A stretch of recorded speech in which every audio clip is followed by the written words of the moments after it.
بالله من الشيطان الرجيم. بسم الله الرحمن الرحيم. زين للناس حب الشهوات من النساء والبنين والقناطير المقنطرة من الذهب والفضة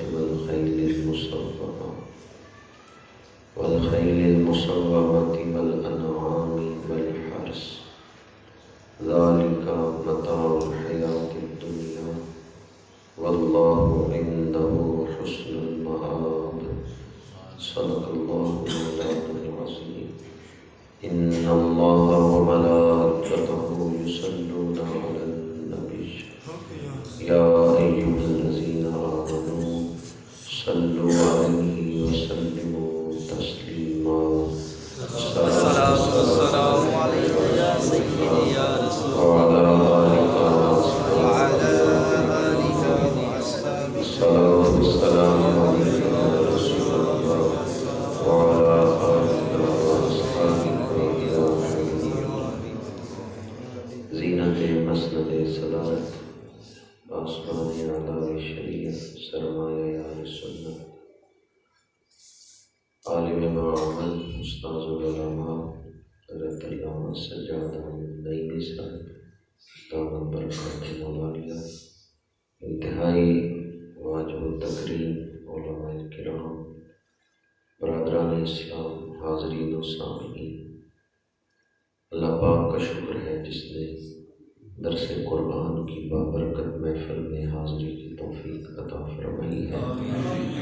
موسم کی شدت کے باوجود آپ احباب جس ذوق و شوق سے شامل ہوئے، اللہ تعالیٰ مسجد کی اس حاضری کا صدقہ کل قیامت کے دن عرش کا سایہ عطا فرمائے۔ آج درس قرآن میں موضوع ہے افضلیت سیدنا صدیق اکبر رضی اللہ تعالیٰ عنہ۔ سبحان اللہ۔ چند گھڑیاں اس موضوع پر گفتگو کروں گا۔ اللہ پاک حق گوئی کی توفیق عطا فرمائے۔ سورہ آل عمران آیت نمبر 14، اللہ پاک نے ارشاد فرمایا زُیِّنَ لِلنَّاسِ حُبُّ الشَّهَوَاتِ، لوگوں کے لیے خوشنما بنا دی گئی ہے، لوگوں کے دلوں میں سجا دی گئی ہے خواہشات کی محبت، مرغوبات کی محبت، من النساء والبنین، یعنی عورتوں کی محبت، بیٹوں کی محبت، والقناطیر المقنطرۃ من الذھب والفضۃ، سونے چاندی کے جمع کیے ہوئے ڈھیر، انسان ان سے محبت کرتا ہے، والخیل المسومۃ، نشان زدہ گھوڑے، والانعام، اور مویشی، والحرث، اور زمین کھیتی باڑی، ان چیزوں سے بالعموم انسان محبت کرتے ہیں۔ ذالک متاع الحیات الدنیا، یہ دنیاوی زندگی کا سامان ہے، جب تک انسان دنیا میں ہے ان چیزوں کی ضرورت ہے۔ واللہ عندہ حسن المآب، اللہ کے ہاں خوبصورت ٹھکانہ ہے۔ ابتدا میں فرمایا زُیِّنَ لِلنَّاسِ حُبُّ الشَّهَوَاتِ، انسانوں کے لیے سجا دی گئی مرغوبات کی محبت۔ تو جب انسان کا لفظ آ گیا للناس، تو اب ذہن میں خیال آتا ہے کہ شاید سارے لوگ ہی سونے چاندی کے ڈھیر سے محبت کرتے ہیں، سارے لوگ ہی عورتوں سے اور بیٹوں سے محبت کرتے ہیں، سب لوگوں کے دلوں میں یہ چیز پائی جاتی ہے۔ کیا ایسا ہے کہ سارے لوگ ہی ان کی محبت میں گرفتار ہیں؟ سورہ حجرات آیت نمبر 7 میں اللہ پاک نے فرمایا وَلَٰكِنْ حَبَّبَ إِلَيْكُمُ الْإِيمَانَ وَزَيَّنَهُ فِي قُلُوبِكُمْ، اے صحابہ تمہارے دلوں میں اللہ نے ایمان کو سجا دیا۔ اب یہ دونوں آیتیں قرآن پاک کی ہیں۔ ایک آیت میں فرمایا زُيِّنَ لِلنَّاسِ حُبُّ الشَّهَوَاتِ، دوسری آیت میں فرمایا وَلَٰكِنْ حَبَّبَ إِلَيْكُمُ الْإِيمَانَ وَزَيَّنَهُ فِي قُلُوبِكُمْ، سورہ آل عمران، سورہ حجرات۔ ان دونوں صورتوں کی ان دو آیات سے پتہ چلتا ہے وہ اور لوگ ہیں جن کے دلوں میں عورتوں کی اور بیٹوں کی محبت ہے۔ صحابہ کے دلوں میں اللہ نے ایمان کی محبت ڈال دی، انہیں ہر شے سے زیادہ ایمان پیارا ہے۔ جو گھر آپ سجائیں وہ بڑا خوبصورت ہوتا ہے، تو جو گھر اللہ سجائے زَيَّنَهُ فِي قُلُوبِكُمْ، اے صحابہ تمہارے دلوں میں اللہ نے ایمان سجا دیا ہے۔ کس نے سجایا ہے ایمان؟ اللہ۔ جن لوگوں کے دلوں میں مال و دولت کی محبت ہے وہ اسے جوڑتے رہتے ہیں، اور جن کے دلوں میں اللہ نے ایمان سجایا ہے وہ گھر کا سارا سامان اٹھا کے حضور کے قدموں میں پیش کر رہے ہیں۔ پروانے کو چراغ تو بلبل کو پھول، بس صدیق کے لیے ہے خدا کا رسول بس۔ سورہ حجرات کی آیت نمبر 3 پڑھ کے دیکھیں، ان الذین یغضون اصواتهم عند رسول اللہ اولئک الذین امتحن اللہ قلوبهم للتقوی۔ اس آیت کی تفسیر میں قاضی ثناء اللہ پاجوپتی رحمۃ اللہ تعالی علیہ نے تفسیر مظہری میں نقل کی ہے، صحابہ کے دل تقوی کے لیے بنائے گئے ہیں۔ ریل بناتے ہوئے آپ کے ذہن میں ہوتا ہے نا اس میں کیا رکھنا ہے؟ قرآن۔ ریل بناتے ہوئے ذہن میں ہوتا ہے کہ یہ ریل کیوں بنا رہے ہیں؟ قرآن رکھنے کے لیے۔ قاضی ثناء اللہ پانی پتی فرماتے ہیں اولئک الذین امتحن اللہ قلوبهم للتقوی، اللہ نے یہ دل چن لیے تقوی کے لیے۔ اللہ کے چننے کا مطلب کیا ہے؟ اللہ نے محبوب بڑا سونا بنایا ہے، تو محبوب سے پیار کرنے والے کچھ سونے دل بھی بنائے۔ صحابہ کے دل بنائے ہی تقوی کے لیے۔ حدیث پاک ہے مسند امام احمد میں، حضور نے فرمایا جب اللہ نے دل بنائے تو جو سب سے سونے دل تھے، سب سے زیادہ قابلیت والے، صلاحیت والے، استعداد والے، وسعت اور گہرائی والے دل تھے، اللہ نے ان کو نبوت عطا فرمائی۔ پھر حضور نے فرمایا نبیوں کے دلوں کے بعد جو سب سے سونے دل تھے اللہ نے انہیں میرا صحابی بنا دیا۔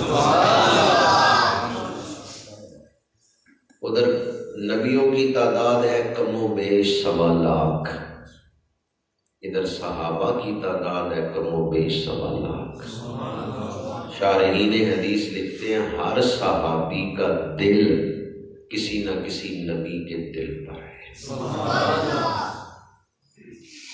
نبی کتنے ہیں؟ ماشاءاللہ غور سے سن رہے ہیں۔ حقیقی تعداد اللہ بہتر جانتا ہے، کم و بیش 1.25 لاکھ، اور صحابہ بھی کم و بیش 1.25 لاکھ۔ ہر صحابی کا دل کسی نبی کے دل پر ہے۔ نبیوں سے افضل ہیں رسول، رسولوں کی تعداد تھوڑی ہے، ایک روایت کے مطابق 315 رسول ہیں، اور بدر میں حضور کے صحابہ کی تعداد کتنی؟ 313، 318 اور 319 کی روایت بھی ہے۔ تو شارحین حدیث لکھتے ہیں باقی صحابہ کے دل نبیوں کے دلوں پر ہیں، پر بدری صحابہ کے دل رسولوں کے دلوں پر ہیں۔ رسولوں میں افضل ہیں اولو العزم پیغمبر، حضرت نوح، حضرت ابراہیم، حضرت موسیٰ، حضرت عیسیٰ، اولو العزم پیغمبروں کے سردار ہمارے آقا کریم ہیں۔ شارحین حدیث نے لکھا ہے بدری صحابہ کے دل رسولوں کے دلوں پر ہیں، پر خلفائے راشدین کے دل اولو العزم پیغمبروں کے دلوں پر ہیں۔ حضرت صدیق اکبر کا دل حضرت ابراہیم خلیل اللہ کے دل پر ہے۔ بخاری شریف کی حدیث پاک ہے، لو کنت متخذا خلیلا لاتخذت ابا بکر، اگر میں کسی کو اپنا خلیل بناتا تو ابو بکر کو خلیل بناتا، ولیکن اخی و صاحبی فی دینی او کما قال۔ تو حضور نے اس حدیث میں بتا دیا کہ صدیق اکبر میں خلت والی صفتیں پائی جاتی ہیں۔ کسی کو خلیل بنانے کے لیے جو صفتیں ہونی چاہیے وہ صدیق اکبر میں پائی جاتی ہیں۔ حضرت سیدنا صدیق اکبر رضی اللہ تعالی عنہ تمام صحابہ میں افضل اور اعلیٰ ہیں، کیونکہ حضور کے بعد باقی نبیوں میں جو سب سے افضل ہے نا وہ حضرت ابراہیم خلیل اللہ ہے۔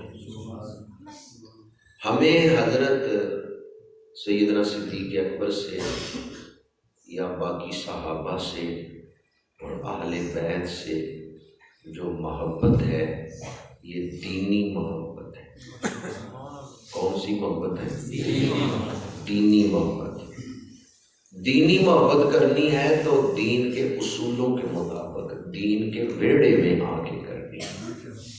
میرے سامنے جتنے لوگ بیٹھے ہیں اتنے دل میرے سامنے ہیں، اور ہر دل محبت کرتا ہے۔ کچھ محبتیں ہوتی ہیں طبیعت کا تقاضا، طبیعت چاہتی ہے محبت کی جائے، مثلاً بھوک لگی کھانے کی محبت، یہ طبیعت کا تقاضا ہے۔ پیاس لگی پانی کی محبت، طبیعت کا تقاضا ہے۔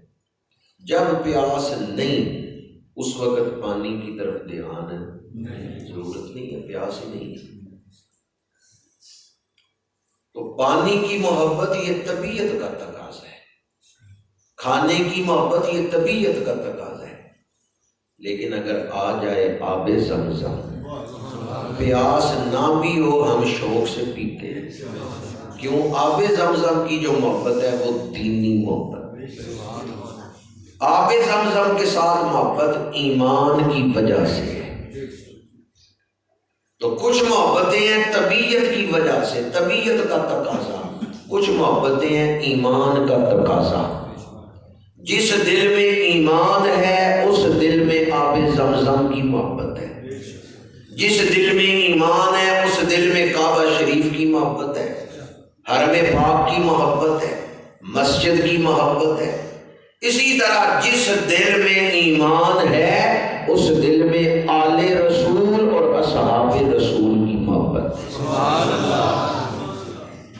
دونوں محبتیں، آل کی بھی اور اصحاب۔ اگر ایک سے محبت اور دوسرے سے محبت نہ ہو دل میں ایمان نہیں۔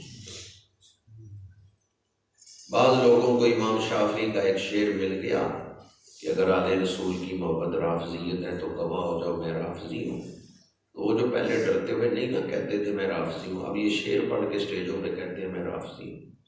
میں انہیں کہتا ہوں ادھوری بات نہ کرو، پوری بات کرو۔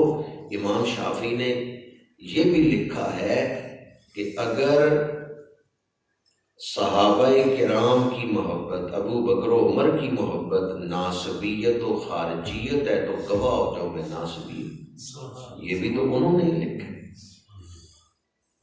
اور پھر آگے جا کے انہوں نے لکھا ہے نہ میں رافضی ہوں نہ میں خارجی ہوں، میں اہل سنت و جماعت ہوں۔ تو بعض لوگ ادھورا کام کرتے ہیں اپنی مرضی کا، ایک ہی شعر پڑھ کے تو کہتے ہیں جی محبت آل بیت رافضیت ہے۔ محبت آل بیت رافضیت نہیں ہے، رافضیت ہے گستاخی صحابہ۔ بعض لوگ اعلیٰ حضرت کے ساتھ بھی ایسا سلوک کرتے ہیں، ایک شعر تو پڑھتے ہیں تیری نسل پاک میں ہے بچہ بچہ نور کا، تو ہے عین نور تیرا سب کرانا نور کا، لیکن دوسرا شعر نہیں پڑھتے نور کی سرکار سے پایا تو شالا، او مبارک تم کو ذوالنورین جوڑا۔ الحمدللہ آپ پورا عقیدہ رکھتے ہیں، آپ ادھورے لوگ نہیں ہیں، یک رخے لوگ نہیں ہیں۔ ہمیں صحابہ کے ساتھ محبت ہے، اہل بیت کے ساتھ محبت ہے، تو کون سی محبت ہے؟ دینی محبت ہے۔ حضرت شیخ الاسلام والمسلمین خواجہ خواجگاں خواجہ شمس الدین سیالوی رحمۃ اللہ علیہ، آپ کے پاس ایک مرید بیٹھا ہوا تو اس نے کہا جی ہم چشتی ہیں، اور چشتیوں کا سلسلہ مولا علی شیر خدا تک پہنچتا ہے، پھر حضور تک پہنچتا ہے۔ اپنا پیر دوسرے پیروں سے زیادہ پیارا ہوتا ہے، تو ہمیں چاہیے کہ ہم حضرت مولا علی کو افضلیت دیں۔ تو حضور خواجہ خواجگاں خواجہ شمس الدین سیالوی رحمۃ اللہ علیہ نے فرمایا یہ جو تم بات کر رہے ہو نا اپنا پیر زیادہ پیارا ہوتا ہے، یہ طریقت کا اصول ہے، اور یاد رکھو طریقت بعد میں ہے، شریعت پہلے ہے۔ جب تک تمہارا عقیدہ اہل سنت و جماعت والا نہیں ہوگا تم طریقت کی دنیا میں داخل ہی نہیں ہو سکتے۔ اور یہ اجماعی قطعی عقیدہ ہے کہ نبیوں کے بعد سب سے افضل ہیں تو حضرت صدیق اکبر۔ حضرت صدیق اکبر کی جو افضلیت ہے یہ عقیدے کا مسئلہ ہے، یہ اعمال کا مسئلہ نہیں۔ کس کا مسئلہ ہے یہ؟ اور اصول یاد رکھیں، عقیدے میں اجتہاد نہیں ہوتا، اعمال میں اجتہاد ہوتا ہے، اور وہ بھی سارے اعمال میں نہیں۔ اعمال کی ایک شاخ ہے فروعی مسائل، فقہی مسائل، ان میں اجتہاد ہوتا ہے۔ آج کل لوگ کیا کر رہے ہیں، نقیب بھی اور شعلہ آفرین خطیب بھی اور بعض نعت خوان بھی، یہ میں ایک نقطہ بیان کرنے لگا ہوں، پھر وہ عقیدے میں دخل اندازی کرتے ہیں۔ عقیدے میں اجتہاد نہیں ہو سکتا، عقیدے کو سیکھنا ہے اور تسلیم کرنا ہے۔ آپ کی منہ شگافیوں اور نکتہ آفرینیوں کی کوئی ضرورت نہیں عقیدے کو، عقیدہ حضور پورا دے کے گئے۔ 14ویں یا 15ویں صدی کے خطیبوں کی ڈیوٹی نہیں لگائی کہ ان سے عقیدہ سیکھنا، حضور عقیدہ پورا دے کے گئے۔ عقیدے میں اجتہاد نہیں ہوتا۔ درس نظامی کی کتاب ہے نور الانوار، ملا احمد جیون نے لکھا، اور شرح مسلم الثبوت میں علامہ فرنگی محلی نے لکھا، علامہ تفتازانی نے التلویح میں لکھا، صدر الشریعہ نے التوضیح میں، امام ابو شکور سالمی نے کتاب التمہید میں لکھا۔ 5 کتابوں کے عقیدے کی کتابوں کے حوالے میں نے دی ہیں، اصول فقہ کی کتابوں کے حوالے میں نے دی ہیں۔ جو ضروریات دین میں دخل اندازی دے گا، اجتہاد کر کے وکری راہ اپنائے گا، کافر ہو جائے گا، اور جو ضروریات اہل سنت میں اجتہاد کر کے وکری راہ اپنائے گا، گمراہ ہوگا، بددین ہوگا، ولدالین میں شامل ہو جائے گا۔ اس لیے نہ ضروریات دین میں اجتہاد ہو سکتا ہے، نہ ضروریات اہل سنت میں اجتہاد ہو سکتا ہے۔ عقیدے کو ماننا ہے، اپنی طبیعت کے مطابق عقیدے میں دخل اندازی نہیں کرنی۔ بات سمجھ آئی میرے؟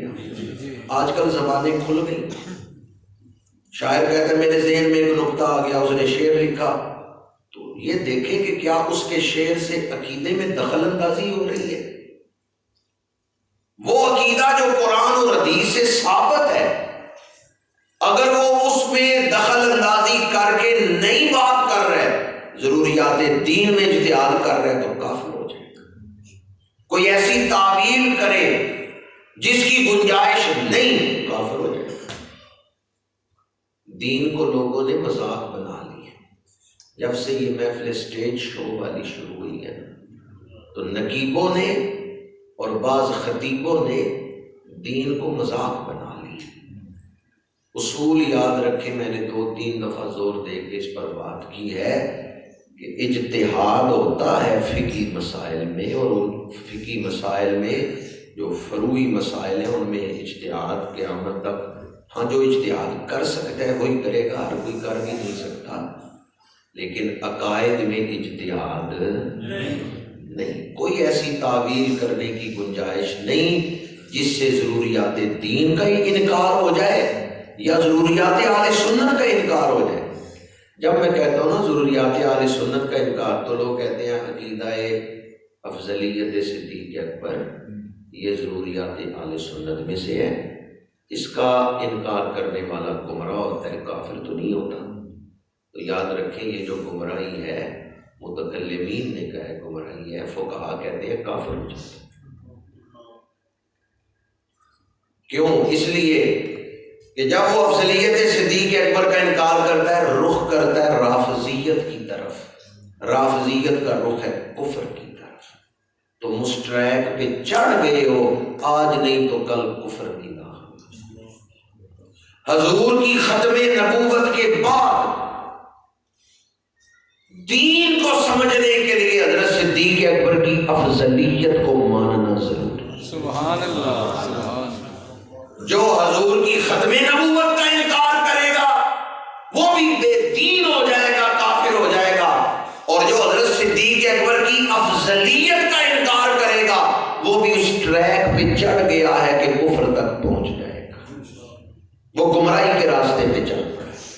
اس لیے کہ اگر کوئی یہ کہے، عبداللہ بن سبا یہودی نے جب صحابہ کے مخالف تیار کیے نا تو 4 گروہ اس نے بنائے۔ ایک گروہ وہ تھا وہ صحابہ کو دبرہ بازی نہیں کرتا، کہتے ہم مانتے ہیں صحابہ کو، خلفاء کو بھی مانتے ہیں، پہلا خلیفہ بھی حضرت صدیق اکبر کو مانتے ہیں، لیکن افضل نہیں مانتے۔ وہ 4 گروہ جو اس نے صحابہ کے گستاخ تیار کیے ان میں ایک یہ بھی تھا، اس گروہ کے پیروکار بھی آج موجود ہیں، کہتے ہیں ہم حضرت صدیق اکبر کو افضل نہیں مانتے، باقی ہم دبرہ بازی نہیں کرتے۔ تو جب وہ کہتے ہیں افضل نہیں مانتے تو وہ کھڑکی کھول دیتے ہیں، یہ مان لو کہ بددیانتی ہوئی ہے، جو افضل تھا اسے خلیفہ نہیں بنایا گیا۔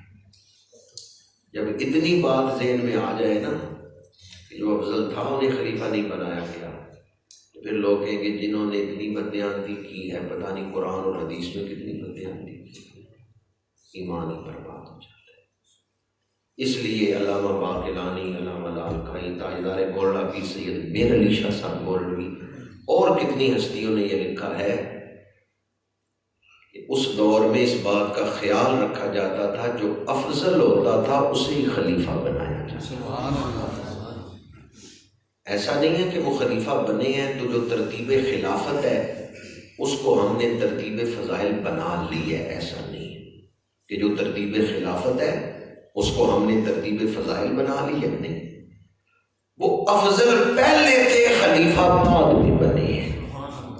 اللہ کے نزدیک جو ان کے فضائل کی ترتیب تھی اس کے مطابق اللہ نے ان کو خلافت عطا فرما دی۔ بات سمجھ آئی آپ؟ افضل پہلے تھے، خلیفہ بعد میں بنے۔ اس پر بہت سارے دلائل ہیں کہ وہ افضل پہلے تھے اور خلیفہ بعد میں بنے۔ ایک دلیل یہ ہے، مسجد اقصیٰ میں میرے آقا کریم جب معراج کی رات نبیوں کو نماز پڑھا رہے ہیں تو ہم کہتے ہیں سب سے اولا و اعلیٰ، کیوں؟ حضور امامت کے مصلی پہ حضرت موسیٰ پیچھے، حضرت نوح پیچھے، حضرت داؤد برابر کھڑے تھے یا پیچھے؟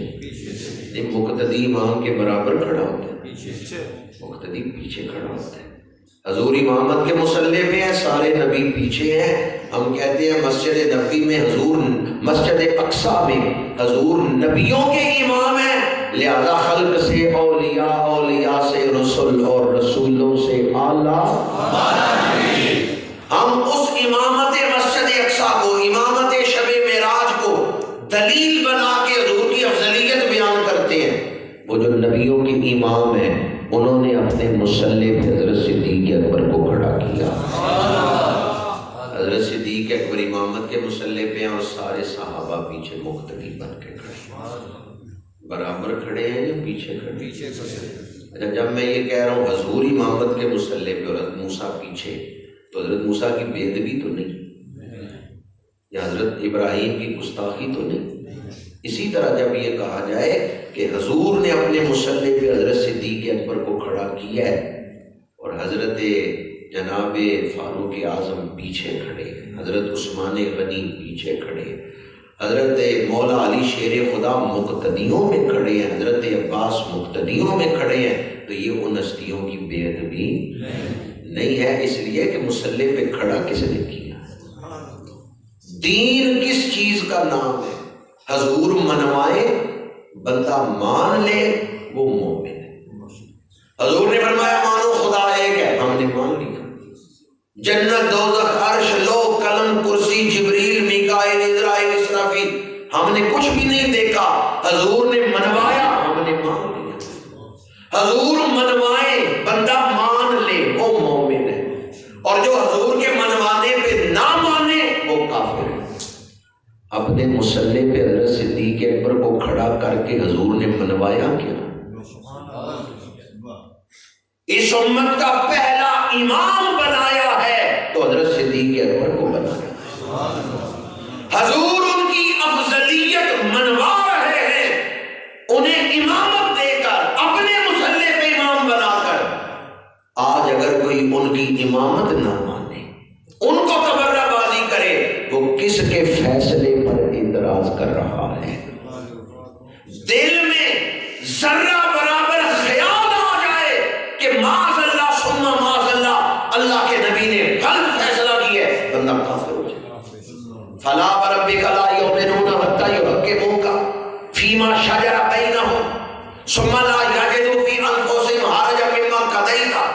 محبوب آپ جو فیصلہ کریں، آپ کے فیصلے سے دل میں گھٹن نہ ہو، وہ بندہ مومن ہے. حضور کے فیصلے کے بعد جس کے دل میں گھٹن ہو وہ بندہ مومن نہیں. حضور مصلی پہ کھڑا کر کے خوش ہیں، صحابہ پیچھے مقتدی بن کے. آپ بھی خوش ہیں یا نہیں؟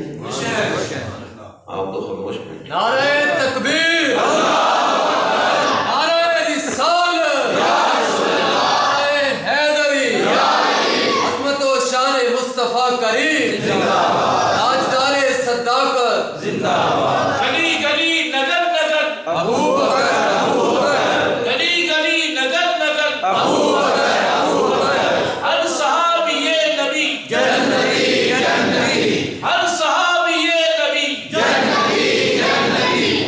حضرت سیدنا صدیق اکبر کی عظمت بیان کرنا مجھ جیسے کم علم اور بے بلاغت کی حیثیت نہیں ہے، جنہیں اللہ کے رسول نے پسند فرمایا. آپ ہر شخص کو اپنی دوستی کے لیے پسند کرتے ہیں؟ اگر کوئی آپ کے پاس آئے اور آپ سے کہے بھئی جناب تہاڈے ابا جی بڑے نیک سن، تہاڈے بزرگ بڑے چنگے سن، بڑے نیک سن، پر انہاں دا یارانہ چنگیاں لوکاں نال نہیں سی، آپ کا دل خوش ہوگا. اگر آپ سے کوئی یہ کہ آپ کے ابا جی کی دوستی غلط لوگوں کے ساتھ تھی، آپ کا دل خوش ہوگا. میں سادات سے ہاتھ جوڑ کے عرض کرتا ہوں، کوئی اور گستاخی کرے تو کرے، سادات کو کوئی یہ کہے حضور کی دوستی کن کے ساتھ ہے؟ حضور نے اپنے قریب کن کو کیا ہے؟ جنہیں حضور نے پسند فرمایا ہے، جنہیں حضور نے قبول کیا ہے. شفا شریف میں حدیث پاک ہے، میرے آقا کریم نے فرمایا اللہ نے میرے لیے صحابہ چنے ہیں، میرے لیے اللہ نے صحابہ چنے ہیں، اور ان چنے ہو میں سے اللہ نے پھر 4 میرے لیے خاص کر کے چن لیے، جنہیں حضور نے اپنے قرب کے لیے چنا. اس دور میں یہ ایک آواز بھی اٹھی، حضرت صدیق اکبر سیاسی خلیفہ تھے، روحانی خلیفہ نہیں تھے. میں کہتا ہوں حضور نے مصلی پہ کھڑا کیا ہے، یہ مصلی روحانیت والا ہے یا نہیں؟ یہ غوث پاک کا مصلی ہے، حالانکہ غوث پاک کا مصلی بڑی روحانیت والا ہے، داتا صاحب کا مصلی بڑی روحانیت والا ہے، جو غوث پاک کے مصلی پہ کھڑے ہو کے ان کی جگہ نماز پڑھائے وہ بہت بڑا ولی ہے۔ اور صدیق اکبر غوث پاک کے مصلی پہ نہیں کھڑے ہوئے، وہ امام الانبیاء کے مصلی پہ کھڑے ہوئے۔ یہ نبیوں کے تاجدار کا مصلی ہے، یہ اللہ کے محبوب کا مصلی ہے۔ گستاخ ابو بکر کے لیے یہی بہت بڑی سزا ہے جب وہ یہ حدیث سنتے ہیں نا اللہ کے رسول نے مصلی پہ کھڑا کیا ہے، یہ تصور ہی اس کے لیے سزا ہے۔ ہر یار نبی دا سونا ہے پر یار غار دیاں یار غار دیاں کیتا پیار نبی نال بڑیاں نے او دے پیار دیاں کیا باتاں نے۔ 2.25 سال مولا علی نے نمازیں پڑھی حضرت صدیق اکبر کے پیچھے۔ اللہ اور اس کے رسول کے بعد سب سے زیادہ حضرت صدیق اکبر کی شان بیان کی ہے تو مولا علی نے بیان کی۔ اتنی روایتیں مولا علی کی ہیں جو مولا علی نے حضرت صدیق اکبر کی شان بیان کی ہے۔ اگر صرف ان کو اکٹھا کیا جائے یہ مسئلہ واضح بے غبار ہو جاتا ہے کہ نبیوں کے بعد سب سے افضل ہیں تو حضرت صدیق اکبر افضل ہیں۔ مولا علی شیر خدا نے 2.25 سال نمازیں پڑھی ہیں حضرت صدیق اکبر کے پیچھے۔ سمجھانے کے لیے مثال دے رہا ہوں، مولا علی کے دروازے کا جو کتا ہے نا اس کے قدموں کی خاک مجھ سے افضل ہے۔ میں اپنے آپ کو، حقیقت یہ ہے، سگے بو تراب کے قدموں کی خاک کے برابر نہیں سمجھتا، لیکن میں ہر امام کے پیچھے نماز نہیں پڑھتا۔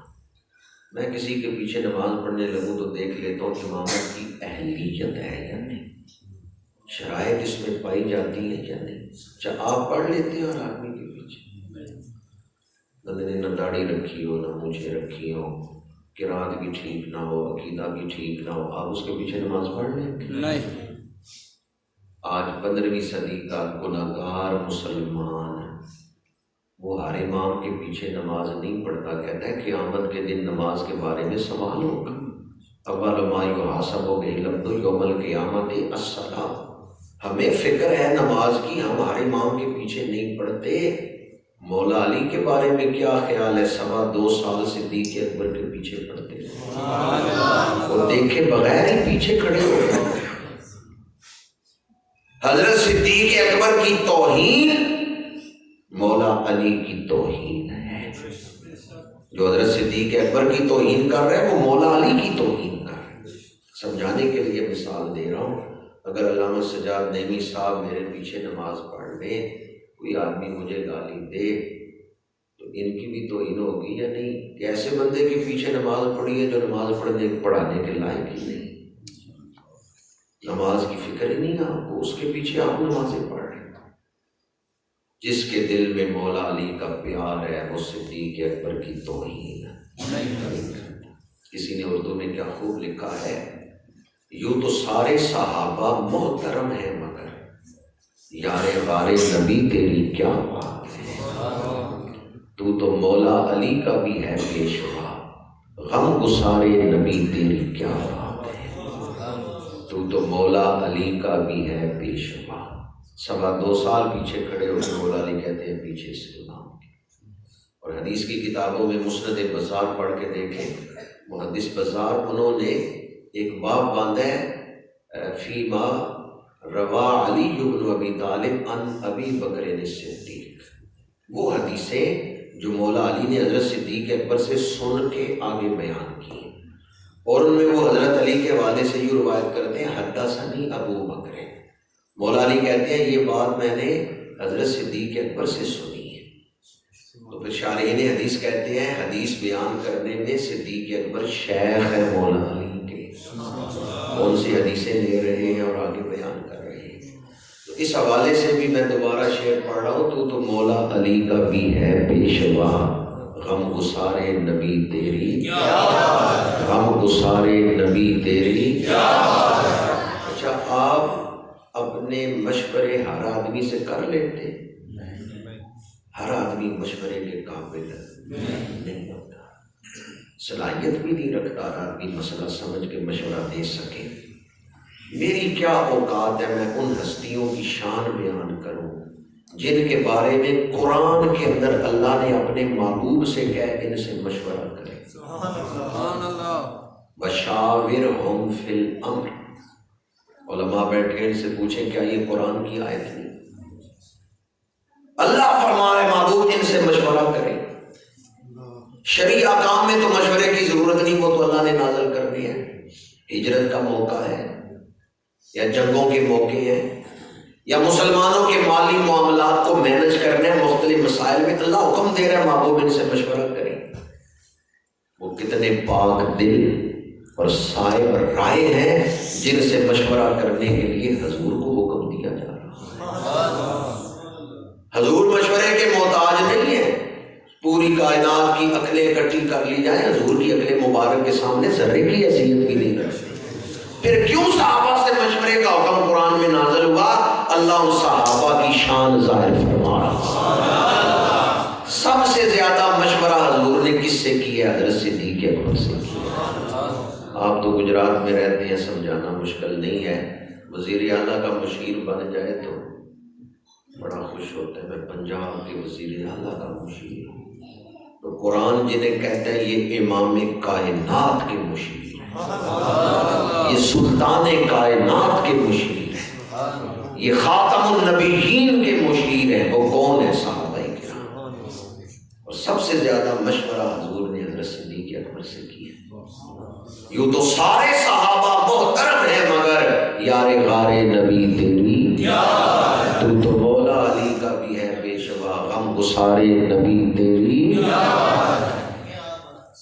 ہر یار نبی دا سونا ہے پر یار غار دیاں. سردی میں آپ آئے بیٹھے ہیں تو ہڈیاں بھی. میرا دل خوش ہے کہ اتنی موسم کی شدت کے باوجود آپ لوگ جمع ہوئے ہیں. مسجد نبی میں حاضر ہونا سنہری جالیوں کے سامنے، اور پھر تصور ہو کہ ان جالیوں کے اندر حضور کے پہلو میں ابو بکر صدیق ہے، تو پھر بے ساختہ زبان سے نکلتا ہے کیا. اور آیا کربلا میں امام حسین رضی اللہ تعالیٰ عنہ کی خدمت میں، امام نے اسے معاف کیا، قبول کیا. آج ہور کا ذکر کرتے ہوئے ہم کہتے ہیں حضرت ہور رضی اللہ تعالیٰ. ہور کا ادب واجب ہے. کیوں؟ امام حسین نے جو سینے سے لگا لیا ہے. جنہیں امام حسین سینے سے لگائیں اس کا ادب ہمارے اوپر واجب ہے. تو جنہیں آج بھی حضور نے سینے سے لگایا ہوا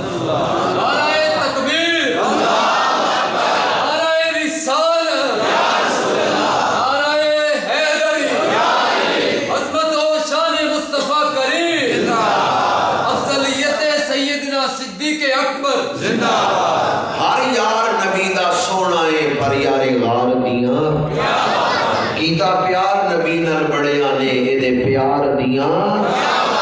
صدیق دی اعلیٰ ہستی ہے، چڑی عشق نبی دی بستی ہے. ڈنگ مار کے سب بھی آخدا ہے پہرے دار دیاں، پہرے دار دیاں. کیا بات ہے! قرآن پاک کی کتنی آیات ہیں جن سے یہ مضمون ثابت کیا جا سکتا ہے. میں اس مشکل گفتگو کی طرف نہیں جا رہا، اتنا ہی آپ کے سامنے عرض کروں گا. یہ اجماعی قطعی عقیدہ ہے کہ حضرت سیدنا صدیق اکبر نبیوں کے بعد سب سے افضل ہے. جب کسی مسئلے پر اجماع ہو جائے نا تو اس کو توڑنا آسان نہیں ہوتا، اس کو چھیڑا نہیں جا سکتا. یہ میں عام علماء کے جو صاحب الرائے ہیں، صاحب دین کے ماہرین ہیں، ان کے اجماع کی بات کر رہا ہوں. لیکن جب کسی بات پر صحابہ کا اجماع ہو جائے اس کے بارے میں تو سوچا بھی نہیں جا سکتا کہ بعد والے لوگ صحابہ کے اجماع کو توڑ سکتے.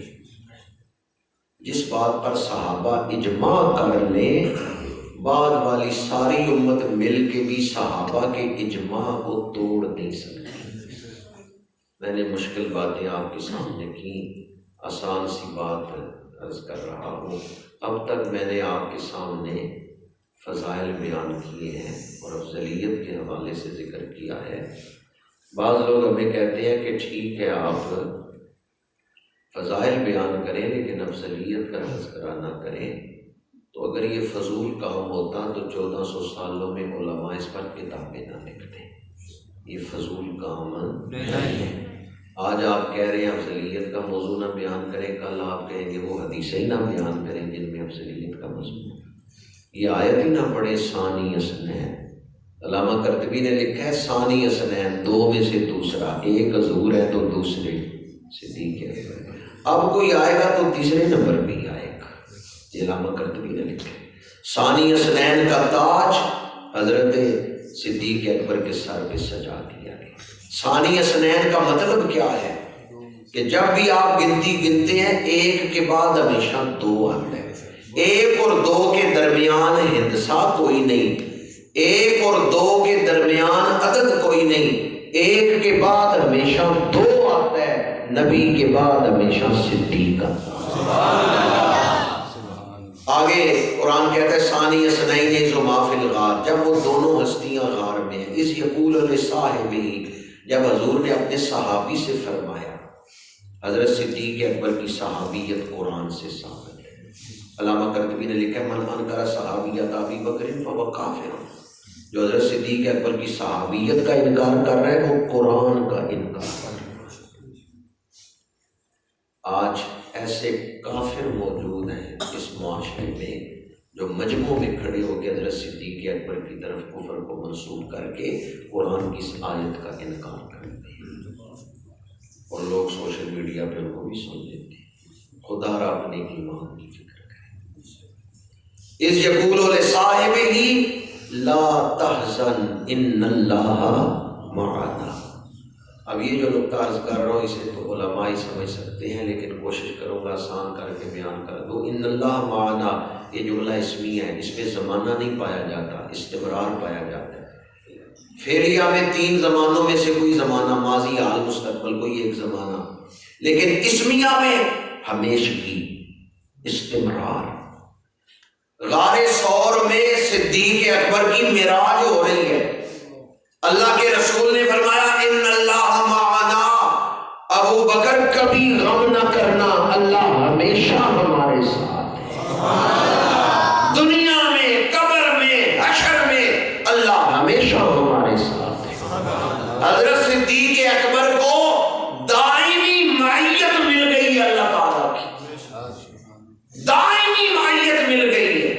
اگر حضور نے اپنے ساتھ معیت الہیہ میں اپنی امت میں سے کسی کو شامل کیا ہے تو صرف حضرت صدیق اکبر کو شامل کیا۔ ان اللہ معنا، ہر یار نبی دا سونا ہے پر یار غار دیاں۔ جب حضور نے فرمایا اللہ ساڑھے نال ہے تو اپنے ساتھ کس کو شامل کیا؟ حضرت صدیق اکبر کو۔ مفسرین نے لکھا ہے اللہ کے بارے میں پوچھنا ہے نا تو حضور سے پوچھو، اور حضور کے بارے میں پوچھنا ہے تو صحابہ کرام سے پوچھو۔ حضور کو چھوڑ کے کوئی اللہ تک نہیں پہنچ سکتا، اور صحابہ کو چھوڑ کے کوئی حضور تک نہیں پہنچ سکتا۔ اور قرآن پاک میں کتنی آیتیں جن کا مصداق حضرت صدیق اکبر ہے۔ وَسَيُجَنَّبُهَا الْأَتْقَى الَّذِي يُؤْتِي مَالَهُ يَتَزَكَّىٰ، اتقا اس میں تفضیل کا صیغہ ہے، یعنی متقین میں سب سے بڑا متقی وہ ہے جس نے اپنا مال خرچہ ہے پاکیزگی کے لیے۔ وَمَا لِأَحَدٍ عِندَهُ مِن نِّعْمَةٍ تُجْزَىٰ، کسی احسان کا بدلہ دینے کے لیے مال نہیں خرچ کیا۔ مفسرین نے لکھا ہے یہ آیت اس وقت نازل ہوئی جب حضرت صدیق اکبر نے حضرت بلال حبشی کو خرید کے آزاد کیا۔ بلال ایک نیکی ہیں حضرت صدیق اکبر کی۔ حضرت صدیق اکبر نے نیکیاں بڑے اونچے درجے کی ہیں۔ حضور نے فرمایا آسمان کے جتنے تارے ہیں اتنی نیکیاں ہیں حضرت فاروق اعظم کی، جتنے آسمان کے ستارے اتنی نیکیاں حضرت فاروق اعظم کی۔ پھر حضور نے فرمایا عمر کی ساری نیکیاں ایک طرف، ابو بکر کی ایک نیکی ایک طرف۔ وہ کون سی ایک نیکی؟ غار ثور میں خدمت، ہجرت کی رات جو خدمت کی ہے۔ حضرت فاروق اعظم کہا کرتے تھے کاش صدیق اکبر میرے ساتھ سودا کر لیں، میری ساری نیکیاں لے لیں، مجھے ہجرت کی رات والی نیکی دے۔ یہ اتنی بڑی نیکی ہے کہ شب ہجرت آپ کو معیت کا ہے۔ تاریخ دمشق میں یہ مولا علی رشک کرتے ہیں، تاریخ دمشق میں یہ روایت ہے، مولا علی کہتے ہیں 4 چیزوں میں ابو بکر مجھ سے آگے بڑھ گئے، میں ان پہ رشک کرتا ہوں۔ ایک تو انہوں نے اپنا اسلام پہلے ظاہر کی ہے، ایک ہے پہلے کلمہ پڑھنا، ایک ہے پہلے کلمہ ظاہر کرنا۔ پہلے کس نے کلمہ پڑھا ہے اس میں طویل بحث ہے۔ عورتوں میں سب سے پہلے حضرت ام المومنین موسنہ اسلام سیدہ خدیجہ الکبریٰ رضی اللہ تعالیٰ، اور 9 عمر ہستیوں میں مولا علی شیر خدا، بچوں میں سب سے یہ غلاموں میں سب سے پہلے حضرت زید بن حارثہ، آزاد جوان مردوں میں 37.5 سال کی عمر میں حضرت صدیق اکبر نے کلمہ پڑھا۔ لیکن یہ چاروں کا کلمہ جو میں بیان کر رہا ہوں یہ 4 دیواری کے اندر ہے، اظہار نہیں ہے اس میں۔ سب سے پہلے کافروں کے سامنے کھڑے ہو کے ایمان کا اعلان کس نے کیا؟ مولا علی کہتے ہیں تاریخ دمشق میں ہے، سب سے پہلے اپنا ایمان ظاہر کیا ہے تو حضرت صدیق اکبر نے۔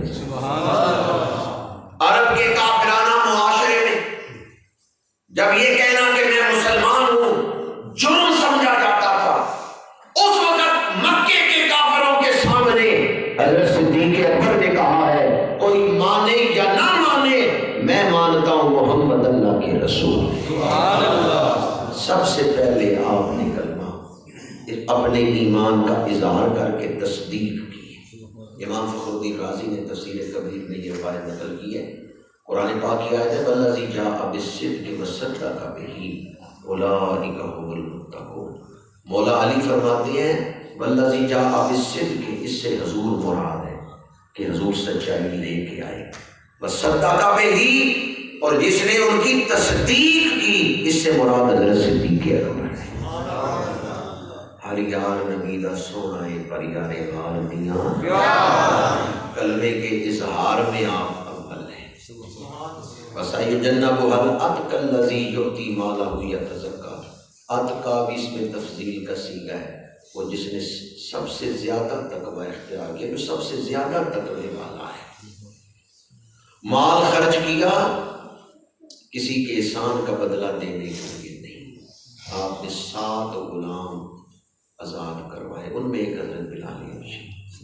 جس دن کلمہ پڑھا ہے اس دن آپ نے 40,000 درہم حضور کی بارگاہ میں پیش کی۔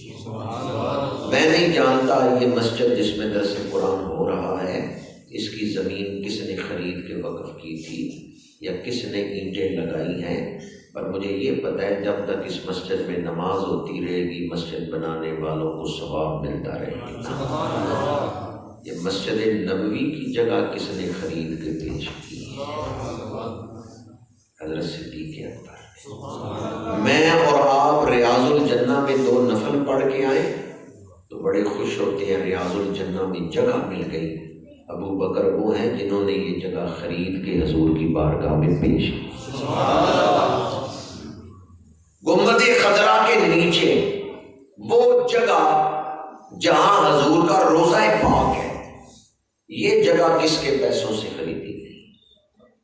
حضرت صدیق اکبر کا مال کتنا پاک ہے کہ اللہ نے جس جگہ اپنے محبوب کا روضہ بنوایا ہے یہ جگہ حضرت صدیق اکبر کے پیسوں سے خریدی۔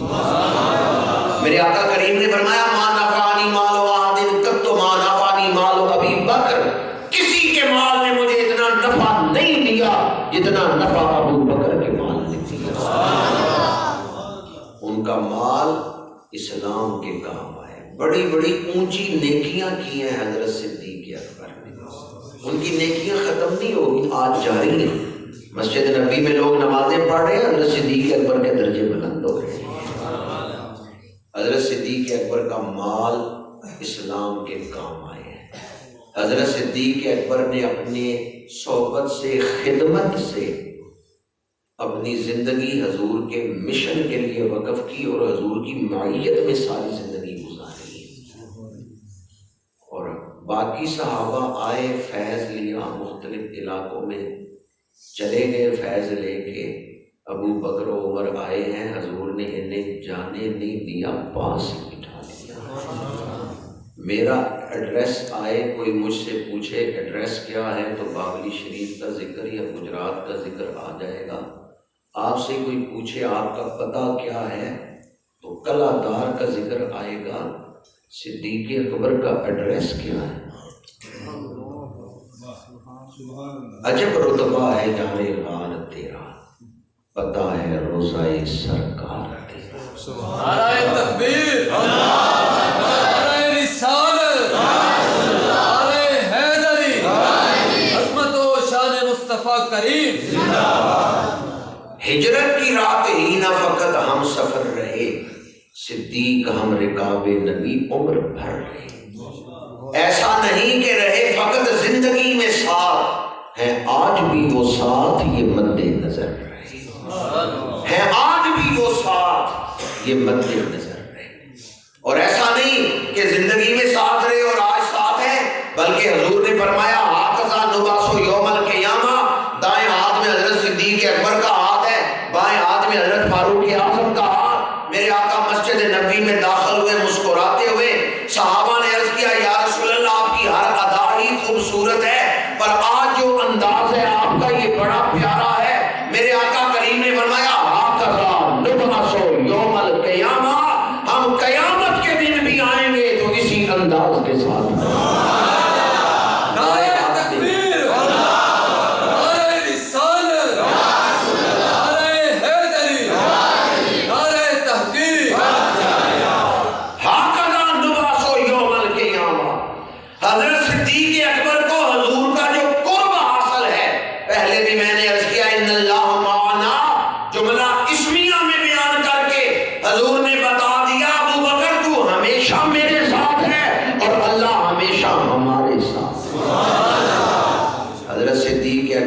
دائمی قرب مل گیا اللہ اور اس کے رسول۔ جہاں میں نے فضائل کا پہلو بیان کیا ہے، وہیں آپ کی خدمت میں عرض کر رہا ہوں، حضور کا وصال پاک ہوا۔ اسلام کے دشمنوں نے سوچا موقع ہے اسلام کو ختم کرنے اور مٹانے کا، 4 جھوٹے نبی کھڑے ہو گئے، اسود انسی، طلحہ اسدی، مسیلمہ کذاب، سجا بنت حارث۔ حضور کے وصال کے بعد 4 جھوٹے نبی مختلف علاقوں میں اپنے کلمے پڑھا رہے ہیں۔ ادھر روم کے بارڈر پر عیسائیوں کا خطر ہے کہ وہ ریاست مدینہ پر حملہ کر دیں گے۔ ادھر اندرونی طور پہ کچھ لوگوں نے زکوٰۃ سے انکار کیا، کچھ مرتد ہو گئے، مرتدین سے جہاد کر رہے، مانعین زکوٰۃ سے جہاد کر رہے۔ خارجی امور میں روم کے حملے کا خطرہ ہے، داخلی امور میں مانعین زکوٰۃ مرتدین ان کا خطرہ ہے، جھوٹے نبیوں کا خطرہ ہے، وہ لوگوں کو گمراہ کر رہے ہیں۔ کم و بیش 1.25 لاکھ نبیوں کی محنت ہے، اور بالخصوص حضور کی 23 سالہ محنت ہے۔ کافر کوشش کر رہے ہیں اس کو برباد کرنے کی۔ برطانیہ کا ایک اسکالر کہتا ہے عقل نہیں مانتی لیکن یہ حقیقت ہے، ابو بکر نے صرف 2.25 سالوں میں سارے فتنے مٹا کے اسلام کی جڑوں کو مضبوط کر دیا۔ کربلا والوں نے دین بچایا ہے، لیکن کربلا تک دین پہنچا ہے تو انہوں نے بچایا ہے۔ سمجھ رہے ہیں میرے؟ امام عالی مقام کی محبت ہمارا ایمان ہے، انہوں نے اپنا خون دین کے لیے پیش کیا ہے، دین بچایا ہے۔ اور کربلا والوں نے دین تب بچایا ہے جب ان تک دین پہنچا ہے۔ حضور کے وصال پاک کے وقت 1.25 لاکھ نبیوں کی محنت کو اور بالخصوص حضور کی 23 سالہ محنت کو اگر اسلام دشمنوں کے حملوں سے بچا کے خلافت کی جڑوں کو مضبوط کر کے 4 دانگے عالم میں اسلام پھیلانے کا دروازہ کھولا ہے تو حضرت صدیق اکبر نے کھولا ہے۔ اگر حضرت صدیق اکبر صرف وہ سرحد، وہ بارڈر بچا لیتے نا جو حضور کے وصال کے وقت مسلمانوں کے پاس تھا، صرف وہ بارڈر ہی بچا لیتے تو بڑی کامیابی تھی۔ آپ نے تو اس سے آگے علاقے فتح کر کے ریاست مدینہ میں شامل فرمایا۔ یہ بڑے بڑے جو فاتحین ہیں، حضرت سعد بن ابی وقاص، حضرت ابو عبیدہ بن الجراح، انہیں کلمہ کس نے پڑھایا ہے؟ عشرہ مبشرہ میں جو اکثریت ہے، حضرت عبد الرحمن بن عوف، حضرت سعید بن زید، حضرت سعد بن ابی وقاص، حضرت ابو عبیدہ بن الجراح، کوئی شام فتح کر رہے، کوئی عراق فتح کر رہے، انہیں کلمہ پڑھا کے حضور کی بارگاہ میں لائے تھے تو حضرت صدیق اکبر لے لیا۔ حضرت عثمان غنی کو کلمہ کس نے پڑھایا؟ حضرت صدیق اکبر نے پڑھایا۔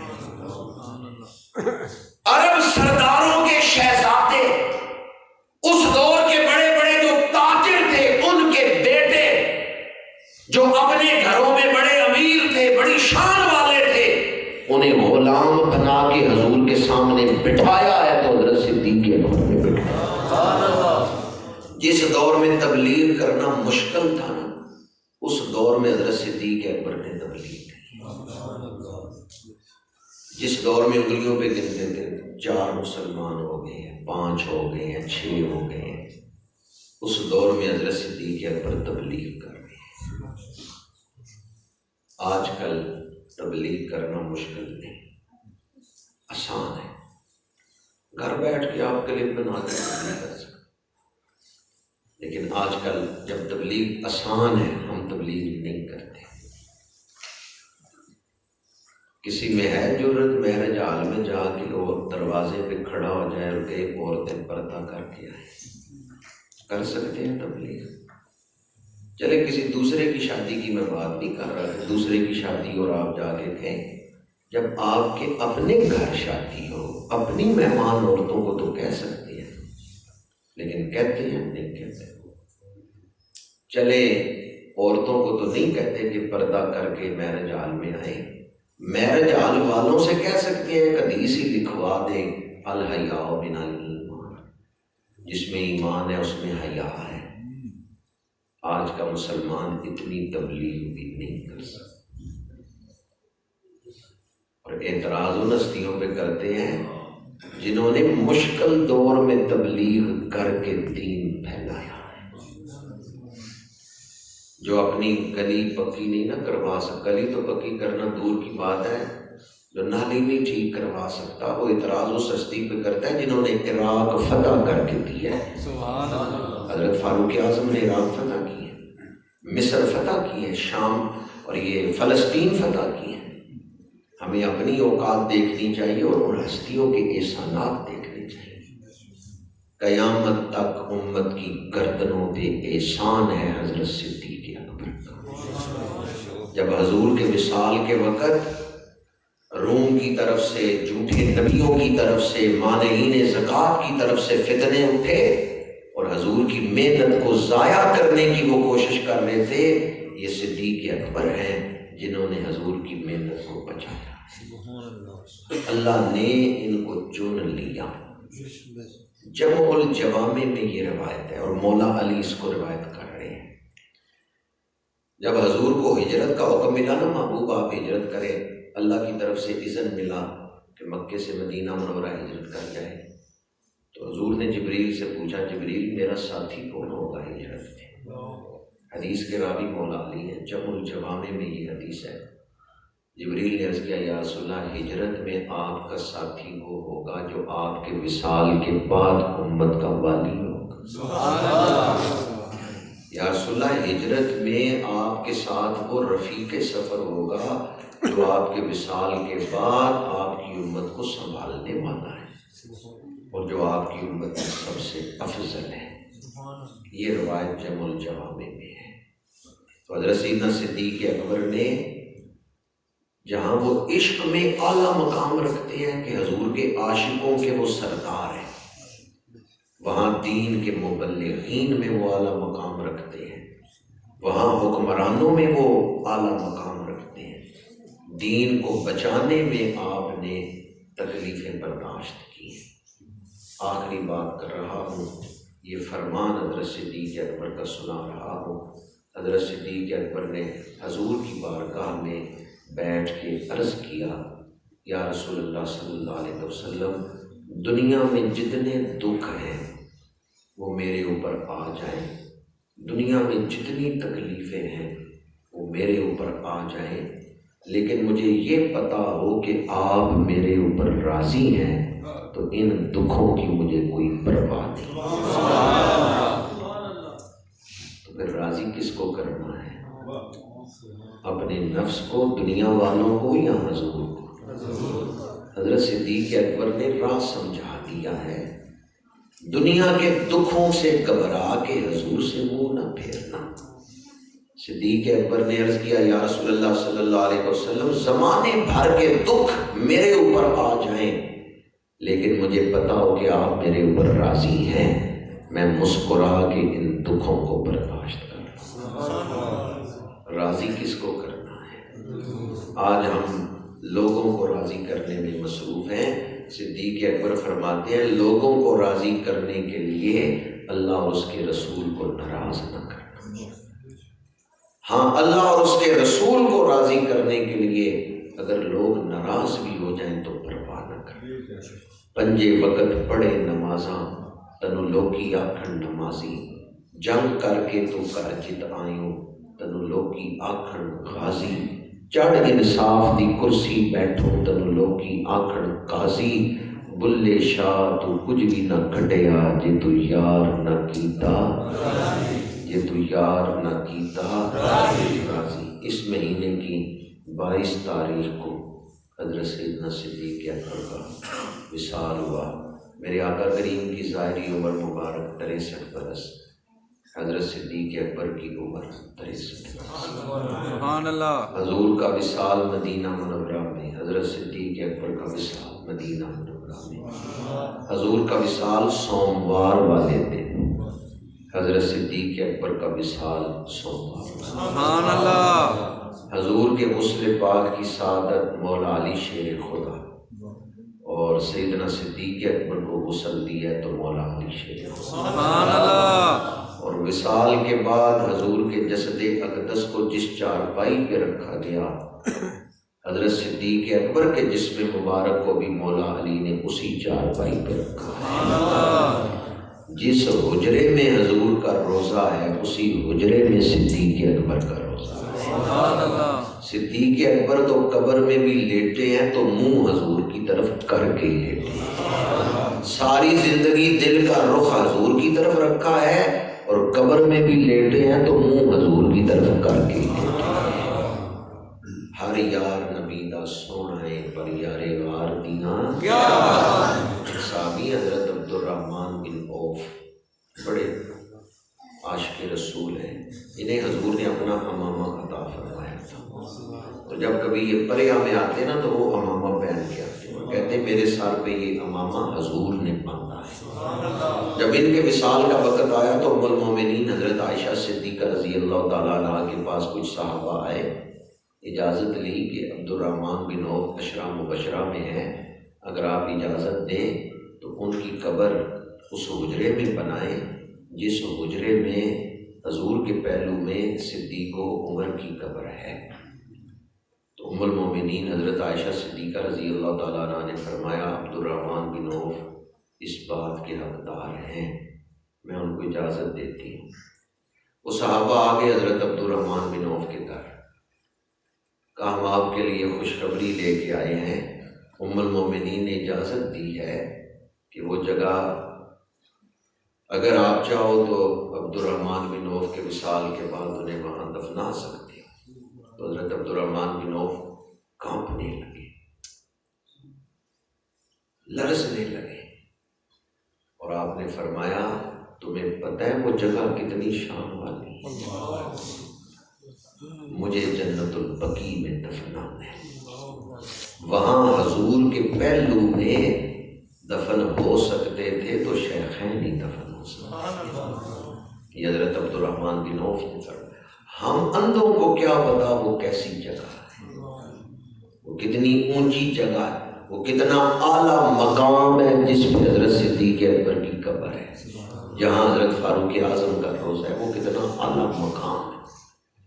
حضرت عبد الرحمن بن عوف نے کہا، حالانکہ یہ صحابی ہیں، عبد الرحمن عشرہ مبشرہ میں سے ہیں، حضرت عبد الرحمن بن عوف عشرہ مبشرہ میں سے ہیں، لیکن آپ نے کہا میری قبر جنت البقیع میں بنانا، اس حجرے میں حضور کے پہلو میں قبر بن سکتی تھی تو شیخین کی بن سکتی تھی۔ کیا مقدر ہے صدیق و فاروق کے جن کا گھر رحمتوں کے خزینے میں ہے۔ اللہ تعالیٰ اس دور کے فتنوں سے بچائے، سلف صالحین کے نقش قدم پر چلنے کی توفیق عطا فرمائے، اور عشق صدیق اکبر کا صدقہ عشق رسول کا کوئی ذرہ اللہ ہمیں بھی عطا فرمائے۔ تڑپنے بھڑکنے کی توفیق دے، دل مرتضیٰ سوزے صدیق دے۔ وآخر دعوانا ان الحمد للہ رب العالمین۔